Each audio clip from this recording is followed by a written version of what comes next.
On 80K Sports Performance Families, Ryan here with this week's Coach's Corner. And this week I wanted to talk about, is your athlete training for show or are they training for go? And what I mean by this is when we talk to a lot of athletes about some training that they maybe do on their own or training that their friends might do, compared to the training that we do here in our performance training, a lot of times athletes, when they're on their own, they're training for show. And they're training things like their bench press, chest flies, bicep curls, things like that. A lot of the beach muscles that a lot of people would kind of typically think of.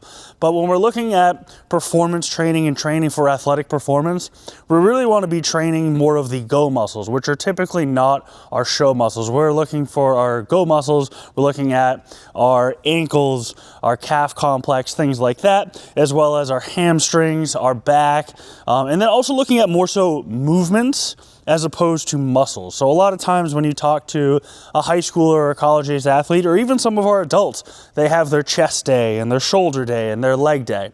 But when we're looking at performance training, we want to be looking at different movements. We want to be looking at our primary hinge day, our squat pattern day, working on ankle stiffness and projection and things like that, and looking at more athletic qualities. And that's a lot of times what gets lost on a lot of athletes when they do a lot of training on their own outside of our performance training, is they end up going and training with their buddies, which is great in addition to performance training. But if you're only training and doing the chest fly machine and bicep curls and things of that nature, you're leaving a lot on the table in terms of performance. Because if you're not training for performance, yes, you might build a good looking physique and have that show physique, but when it comes to sports performance, the people who have the go muscles ready are the people who are going to excel and dominate on the field. So if your athlete is looking to dominate on the field, they need to be training their go muscles, and a lot of times, whether they tell you that or not, they're not doing that when they're training on their own. So if they need to maximize their athletic performance,